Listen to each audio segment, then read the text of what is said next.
Cancer जैसी जानलेवा बीमारी को वक्त रहते इलाज मिलने पर बचने की संभावना बढ़ जाती है। इसीलिए जरूरी है कि शुरुआती स्टेज पर ही इसका पता लगा लिया जाए। कॉमन लक्षण के जरिए कैंसर के बारे में लगाया जा सकता है। लोकल हिस्ट्री के जरिए हम आपको बताते हैं कि कई बार शारीरिक बदलाव को अनदेखा करते हैं जो कैंसर जैसी बीमारी का रूप ले लेते हैं। आइए जानते हैं डॉक्टर से। सबसे कॉमन कैंसर्स इंडिया में जो रहते हैं वो हैं हेड एंड नेक कैंसर्स, मतलब मुंह का कैंसर, ब्रेस्ट के कैंसर, महिलाओं में होने वाले ओवरीज और यूट्रस के कैंसर, लंग कैंसर, ये बहुत कॉमन कैंसर्स हैं। अब इनके लक्षण क्या क्या हो सकते हैं?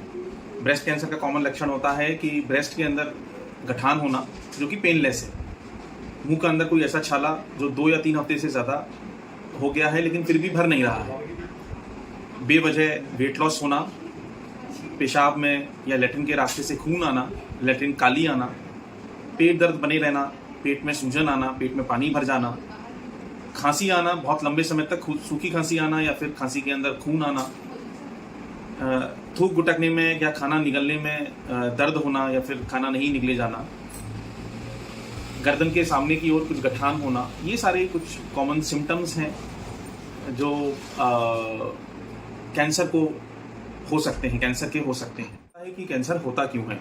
तो कैंसर होने के कई सारे कारण होते हैं। पहला मुख्य कारण होता है तंबाकू, मदिरापान करना, सिगरेट पीना, ये सबसे कॉमन कारण होता है। ये गले का कैंसर, मुंह का कैंसर, खाने की नली का कैंसर, किडनी कैंसर, पेशाब की थैली का कैंसर, पेट का कैंसर, ब्लड कैंसर्स, ये सारे प्रकार के कैंसर्स तंबाकू या उनके सेवन से हो सकते हैं। दूसरा एक रीज़न आता है एक्सरसाइज का जीवन में ना होना, व्यायाम रेगुलर ना करना। तीसरा रीज़न है खाने पीने में लापरवाही बरतना, जंक फूड्स खाना, फास्ट फूड खाना, अपना जो सेहत भरा जो खाना रहता है, जो इंडियन डाइट जिसको बोलते हैं, जिसके अंदर हरी सब्जियां, फ्रूट्स और मोटा अनाज इंक्लूड होता है, इन सब चीज़ों को अवॉइड करना। चौथा कारण हो सकता है आनुवंशिक या फैमिली, जिनकी फैमिली के अंदर कैंसर चलता आया है, हो सकता है कि वो भी एट रिस्क हैं कैंसर के लिए।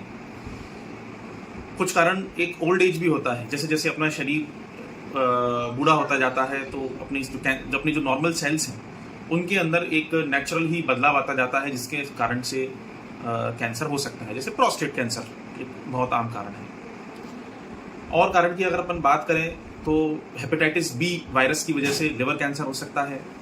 ह्यूमन पेपिलोमा वायरस की वजह से सर्विक्स कैंसर या बच्चेदानी के मुंह का कैंसर हो सकता है। एप्स्टीन वायरस होता है जिससे लिम्फोमा नामक कैंसर हो सकता है। लंग कैंसर की बात करें तो स्मोकिंग है, ये जो बहुत ज़्यादा पोल्यूशन है, एयर पोल्यूशन, वो भी लंग कैंसर का एक बहुत बड़ा कारण है। और कुछ केसेस में अपन को कारण नहीं आता है कि इन कैंसर से कैसे बचा जा सकता है। तो कैंसर बचाव के लिए अपने आप को फिट रखना, अपनी डाइट में ध्यान देना, मदिरापान, तंबाकू, स्मोकिंग, इन सबसे दूर रहना। चौथा, अगर आप किसी भी सिम्टम्स जो भी आपको आते हैं उसको तुरंत आप अगर डॉक्टर को कंसल्ट करते हैं तो भी हो सकता है कि अपन जो कैंसर अपन को स्टेज 3, स्टेज 4 में पता चले, वो अपन को पहले ही मालूम चल जाए।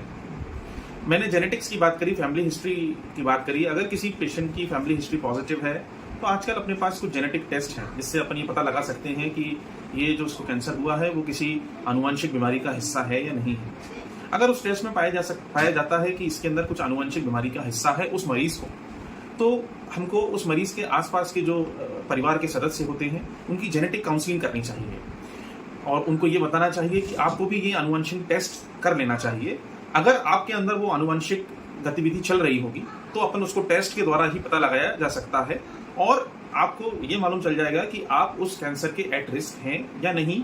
तो अपन उसके पहले ही कुछ सर्जरीज कर देंगे या कुछ दवाइयाँ दे देंगे या आप कुछ स्क्रीनिंग में रख लेंगे ताकि वो कैंसर या तो डेवलप नहीं हो या अगर डेवलप होने में हो तो वो पहले आपको मालूम चल जाए।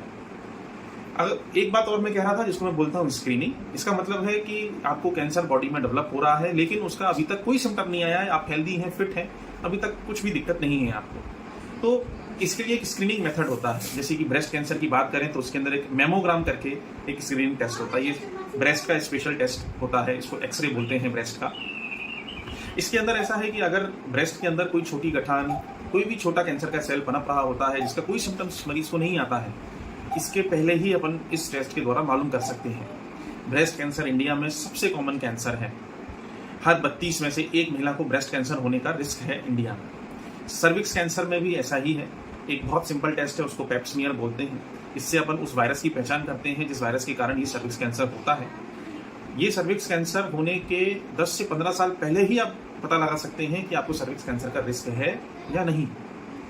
भ्रूण के कैंसर से बचाव के लिए आपको नियमित भ्रूण की जांच करते रहेंगे तो अपन को मालूम चल सकता है। तो ये कुछ स्क्रीनिंग टेस्ट हैं। प्रोस्टेट कैंसर के लिए PSA नामक ब्लड टेस्ट है। तो लंग कैंसर के लिए आप लो डोज CT स्कैन का टेस्ट होता है।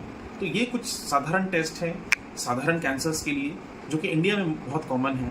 उनके लिए अपन स्क्रीनिंग से कैंसर को पहले भी डिटेक्ट कर सकते हैं। साकेत मित्तल, मैं कैंसर सर्जन हूँ और कैंसर रोग विशेषज्ञ। अभी HCG कैंसर हॉस्पिटल इंदौर में कार्यरत हूँ।